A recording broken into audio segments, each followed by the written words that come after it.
अभी हम एक और चीज़ देखेंगे कि हम ये कुछ रूल्स हैं, इन्फ्रेंस रूल हैं, जिसको मॉडस टॉलरेंस कहते हैं। इसमें क्या होता है कि ये कहता है कि नॉट ऑफ क्यू हो, और अगर आपके पास एक रूल है पी इम्प्लॉयज़ क्यू, ये हमने एक रूल बना दिया कि पी होगा तो क्यू लाजमी होगा।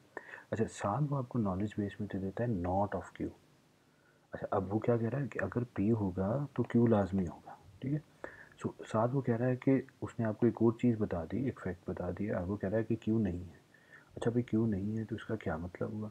इससे क्या आप खुद कुछ सोच सकते हैं कि क्या होगा? इसका मतलब है पी भी नहीं होगा। देखिए, पी इम्प्लॉयज़ क्यू का मतलब क्या होता है? पी इम्प्लॉयज़ क्यू का मतलब होता है अगर पी होगा तो क्यू लाजमी होगा।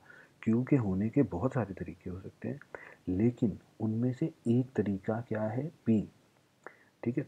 तो अगर आपको कोई कह दे कि भाई क्यू नहीं है, क्यू नहीं है, तो इसका क्या मतलब है कि क्या आप क्या चीज़ खुद इन्फर कर सकते हैं? तो वो ये कह रहा है कि हम इससे इन्फर कर सकते हैं कि not of P.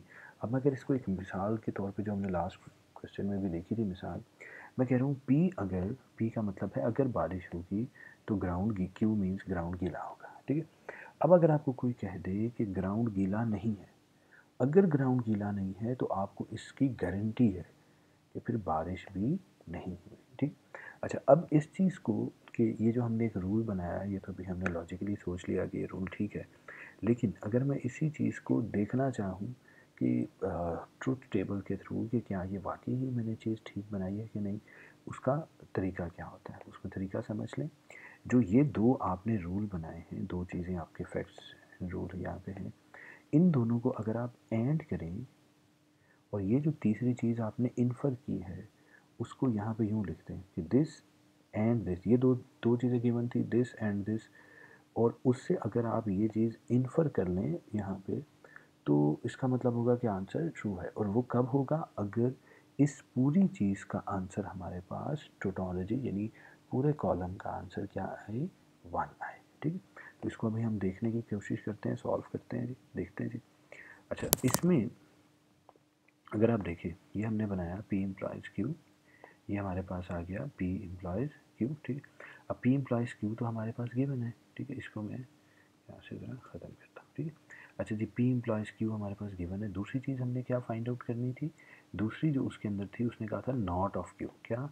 Not of Q, not of Q. अच्छा, नॉट ऑफ क्यू क्या होता है? ये ज़ीरो था क्यू, तो यहाँ वन आ गया। यहाँ पे क्यू क्या है? वन, तो यहाँ आ गया ज़ीरो।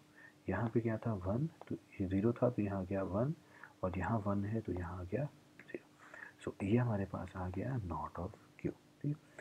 अच्छा, अब इसमें वो क्या कह रहा था कि अगर इससे हमने इन्फर क्या करना है, हमने एक्चुअली फाइंड आउट ये करना है। अब ज़रा गौर से देखिएगा कि P इम्प्लॉयज़ Q, एक ये चीज़ है, एंड दूसरा हमारे पास क्या गिवन था? नॉट ऑफ Q हो, तो इससे हम इन्फर करेंगे, क्या इन्फर करेंगे? नॉट ऑफ P, ठीक है। अब इसके लिए पहले मुझे ये दो चीज़ें फाइंड आउट करनी है, ठीक है, और इसका एंड ले लेना है। तो मैंने इसको कॉपी किया, मैंने इधर पेस्ट किया, ठीक है। अब देखिए, आपने पी इम्प्लॉयज़ क्यू ये फाइंड आउट किया हुआ है, नॉट ऑफ क्यू ये फाइंड आउट किया। यहाँ पर मुझे क्या करना है? इन दोनों का क्या लेना है? एंड लेना है। तो भाई इन दोनों का एंड ले लें। One and one is one, one and zero, ये देखें, अब ये दो जो हैं, one and zero means zero, zero and one means zero, one and zero means zero, ठीक है। अच्छा, अब इस चीज़ को ज़रा प्लीज़ ज़रा समझना है गौर से। अच्छा, इसी तरीके से ये अब हमने ये चीज़ फाइंड आउट कर लिया। अब मैं एक और चीज़ फाइंड आउट करता हूँ, नॉट ऑफ पी। अच्छा, नॉट ऑफ पी क्या है? ये जो पी था one zero zero one one, इसकी जगह क्या आ जाएगा? वन वन ज़ीरो ज़ीरो, ठीक हो गया। अच्छा, अब ये याद रखें कि ये हमारा एक चीज़ है। अब मैं सपोज़ करें मैं इस पूरे को कह देता हूँ फॉर एग्ज़ाम्पल बी, ठीक है, और इस सारे को मैं कह देता हूँ फॉर एग्जांपल बी, और इसको मैं कह देता हूँ फॉर एग्जांपल जी, ठीक है।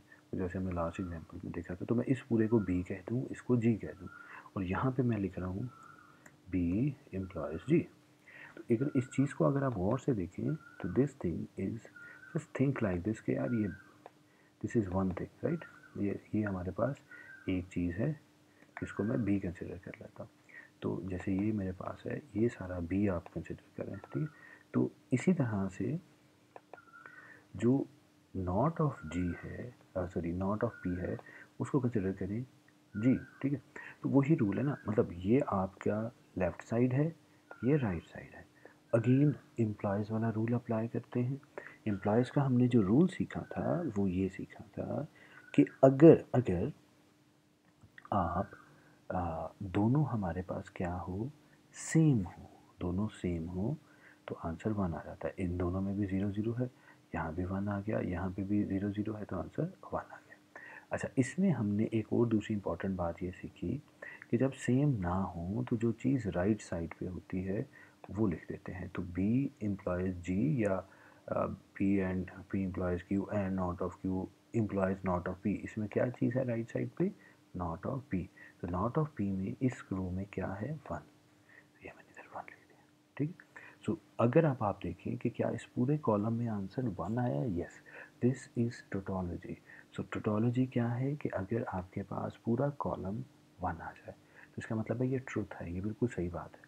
तो ये जो हमने एक अपने लिए रूल बनाया था मॉडस पोनेन, ये हमारा बेसिकली टॉलन, ये क्या है बेसिकली, ये हमारा यहाँ पे हमें पता चल गया कि ये बिल्कुल ट्रू है, ठीक है। I hope so you got the point. अब इसी की बजाय अगर मैं एक और कोई हम रूल देखते हैं, ये हमने रूल बनाया था, मैं आपको एक और रूल दिखाता हूँ।